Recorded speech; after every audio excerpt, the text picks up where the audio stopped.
تخلیقی لحاظ سے انسان قدرت کا ایک مکمل شاہکار ہے۔ اس میں سوچنے، سمجھنے، فیصلہ کرنے اور اپنے گرد و پیش سے تاثر حاصل کرنے کی صلاحیت موجود ہے۔ وہ اگر اچھے ماحول میں رہے، اچھی رہبری پائے تو وہ اچھے کردار کا مظاہرہ کرتا ہے۔ اگر وہ غلط تربیت پائے، اسے اچھی سرپرستی میسر نہ ہو، محبت نہ ملے، زندگی کی دوڑ میں بے سہارا چھوڑ دیا جائے تو وہ اپنے ناپختہ ذہن سے درست فیصلے نہیں کرتا بلکہ آوارگی اور جرائم کا مرتکب ہوتا ہے۔ مغربی ممالک میں کم عمر مجرموں کے حالات زندگی کی تحقیق سے یہ ثابت ہوا کہ ان میں سے اکثر وہ تھے جن کے والدین نے انہیں چھوڑ دیا تھا۔ تھائی لینڈ میں 3000 بے سہارا بچے گلیوں میں بھٹکتے رہتے ہیں۔ ان کا کوئی گھر نہیں، ان کو آداب معاشرت سکھانے والے ان کو چھوڑ گئے ہیں اور اب وہ چوروں اور منشیات فروشی کے سہارے زندہ ہیں۔ ہمارے آس پاس کے یہ مسائل اتنے گمبھیر ہیں کہ ان سے آنکھیں بند کر کے بیٹھ رہنا ممکن نہیں، بلکہ ان مسائل کے سلسلے میں خاموشی اختیار کرنے والے بھی جرائم اور گناہ کی بالواسطہ مدد کرتے ہیں۔ ہر شخص اپنے معاشی مسائل میں ایسا پھنس گیا ہے کہ وہ دوسروں کے لیے اپنا وقت قربان کرنے کو تیار نہیں۔ مغربی معاشرے نے شخصی آزادی کا ایک عجیب مفہوم عطا کیا ہے کہ ہم دوسروں کے معاملات میں دلچسپی نہ لیں، کیونکہ کسی کے ذاتی مسائل میں دخل دینا تہذیب کے خلاف ہے۔ بالکل اسی طرح جس طرح کشمیریوں پر ظلم کی بات کرنے سے بھارت کے اندرونی معاملات میں دخل اندازی ہوتی ہے اور بھارت اسے سننے کو تیار نہیں۔ حال ہی میں ایک ڈکیتی کے مجرم جب گرفتار ہوئے تو وہ چاروں اچھے گھروں اور اچھے خاندانوں کے زیر تعلیم نوجوان تھے۔ ان کو ڈکیتی پر آمادہ کرنے میں غربت یا محرومی کی کوئی دخل نہ تھا۔ ان کے سرپرست موجود تھے اور پڑھے لکھے تھے۔ وہ اونچے گھروں میں زندگی کی جملہ سہولتوں کے ساتھ رہنے کے باوجود جرائم کی دنیا میں آ گئے۔ ممکن ہے کہ ان کے والدین اپنی مصروفیتوں میں اتنے مگن ہو گئے کہ ان کے بچوں کو سکھانے اور کردار بنانے کا فریضہ ملازموں کی تحویل میں رہا۔ اس واقعہ کے اسباب میں جائیں تو آئندہ کے لیے بہت سی مفید باتیں معلوم ہو سکتی ہیں، لیکن ہر بچے کی غلطی کے اسباب کا پتہ چلانا اس لیے ممکن نہیں کہ اتنے تربیت یافتہ ماہرین نفسیات کہاں سے آئیں کہ وہ ہر خطا کار کے باعث جرم کا پتہ چلانے میں لگ سکیں۔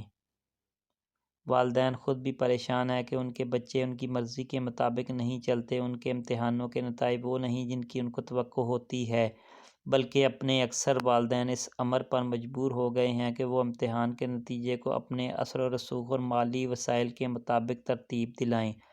ٹیوشن سے ذہنی نشوونما پر برا اثر پڑتا ہے، لیکن یہ مجبوری بن گئی ہے۔ یہ مسائل کسی اچھے اور قابل اعتماد حل کا تقاضا کرتے ہیں۔ جدید نفسیات مسائل کو بیان تو کرتی ہے، لیکن ایسا حل مہیا نہیں کرتی جس میں ہر شخص عمل کر سکے۔ یا بگڑے بچے کو سنوارنے یا ہیروئن کے مارے ہوئے کسی شخص کو عملی زندگی میں آسانی سے واپس لا سکے۔ انہوں نے انسان کو جانور بنا کر پیش کر دیا اور اس کے ذہن اور کردار کو الجھایا ہی نہیں بلکہ اس کی شخصی انا کو مجروح کر دیا۔ انسان کی سوچ، خیالات اور ان کے رد عمل کا اظہار ایک میکانیکی عمل ہے، بلکہ اس پر اثر انداز ہونے والی کئی چیزیں اور بھی ہیں، جن میں سب سے بڑا ہاتھ روحانیت کا ہے۔ خدا کا وجود برحق ہے۔ اس نے انسانوں کی سہولت کے لیے ایک نظام کائنات مرتب کیا ہے جس سے فائدہ اٹھانے کا طریقہ سکھانے کے لیے اس نے ہادی بھیجے۔ انہوں نے زندگی کے عملی پہلو سے صرف روشناس ہی نہیں کروایا بلکہ اپنے کردار کو نمونے کے طور پر ہمارے سامنے رکھ کر ہمیں یہ بتایا کہ ذہنی اور جسمانی طور پر تندرست زندگی گزارنے کا صحیح اسلوب کیا ہے۔ جیسے کہ قرآن مجید نبی صلی اللہ علیہ وآلہ وسلم میں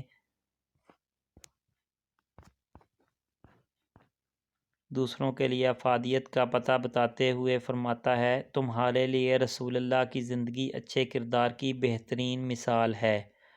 ان کے چلنے پھرنے، بود و باش، کھانے پینے کے انداز، کردار، لباس ہی میں ہی نہیں بلکہ انداز گفتگو بھی سیکھنے کے بہترین نکات تھے۔ وہ گفتگو کے اسلوب میں لوگوں کے دل جیت لیتے تھے۔ ان کی زندگی میں عجیب و غریب مقامات میں کبھی وہ شفیق باپ ہیں اور کبھی حلیم دوست، اور کبھی میدان جنگ میں ایسی فوج کے کمانڈر ہیں جس کا ہر فرد ان کے اشارہ پر اپنی جان دینا فخر سمجھتا ہے۔ اس نے سلوک سے لے کر صلہ رحمی تک، عدالت سے لے کر معاشیات تک، نفسیات سے لے کر طب تک، انہوں نے زندگی کے ہر مرحلے کے لیے مفید نکات کے ساتھ رہنما اصول مرحمت فرمائے۔ ان میں سے ہر ایک زندگی کے ہر مرحلہ اور تہذیب تاریخ کے ہر دور کے لیے قابل عمل ہے۔ تہذیب و اخلاق کے دعویٰ کرنے والے نے دوسری جنگ عظیم کے بعد مفتوح علاقوں میں جس شرمناک کردار کا مظاہرہ کیا، اس کی گتھیاں آج بھی سلجھ نہیں پائیں، مگر اس کے مقابلے میں فتح کے نشے میں چور فوجیوں کو انہوں نے جو تربیت دی وہ فتح مکہ کے بعد دشمنوں کے ساتھ دیکھی جا سکتی ہے۔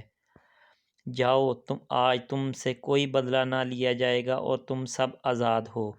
وہ تلوار کے زور پر نہیں بلکہ اپنے اخلاق اور حسن سلوک سے دنیا پر حکومت کی ترکیب سکھا گئے۔ ان کو انسانی ذہن، اس کی فزیالوجی اور بگڑ جانے پر پیتھولوجی پر اتنی دسترس حاصل تھی کہ وہ آئندہ نسلوں کے لیے عملی نفسیات کا ایک موقع چھوڑ گئے۔ انہوں نے احساس کمتری، اس کے رد عمل میں برائی کے احساس کو کچل کر رکھ دیا۔ اپنی برتری پر فخر کرنے والے عرب قوم کی لڑکیاں حبشی غلاموں کو بیاہ کر عملاً دکھایا تھا کہ تمام انسان برابر ہیں اور جسمانی رغبت یا نقوش سے کوئی بڑا نہیں بنتا، بلکہ بڑائی علم، خدمت اور اخلاق سے پیدا ہوتی ہے۔ کسی قوم کا سردار وہ ہوتا ہے جو اس کی خدمت کرے۔ انہوں نے جس معاشرے کی بنیاد ڈالی وہ مختلف صورتوں میں مربوط ہے۔ اس سلسلے کی اگر کوئی ایک کڑی نکال دی جائے تو افادیت متاثر ہو جاتی ہے۔ نماز صرف خدا کی عبادت نہیں بلکہ کچھ تنہائی سے لے کر لوگوں میں گل مل جانے کی تقریب ہے۔ اب جو نماز نہیں پڑھتا وہ اپنے آپ کو آس پاس کے لوگوں سے علیحدہ کر کے اپنے خیالات کے ساتھ تنہا رہ جاتا ہے۔ اسلام ایک بھلائی اور دوسروں کے لیے خیرخواہی کا نام ہے۔ اس کی اچھی باتیں اور زندگی کے نفسیاتی پہلو کے بارے میں ارشادات کو جمع کرنے کے بارے میں سیدہ سعدیہ غزنوی نے جو پہلا قدم اٹھایا ہے وہ بلا شبہ بارش کے پہلے قطرے کی مانند ہے، مگر اس سے پہلے قطرے میں اضافی خوبی یہ ہے کہ اس میں روزمرہ کے نفسیاتی مسائل کا سرسری جائزہ ہی نہیں بلکہ اس سے نجات پانے کا قابل عمل نسخہ بھی ہے۔ میں سمجھتا ہوں کہ علم نفسیات کے بارے میں نبی صلی اللہ علیہ وآلہ وسلم کے تحائف کو جمع کر کے سیدہ غزنوی نے ایک اہم کارنامہ سر انجام دیا ہے اور مجھے امید ہے کہ اس مفید کام کو آئندہ بھی جاری رکھیں گے۔ اللہ تعالیٰ ان کو اس نیکی کی توفیق دیتا رہے، آمین۔ ڈاکٹر محمد مطیع الرحمن، مشیر برائے نفسیات، افواج پاکستان۔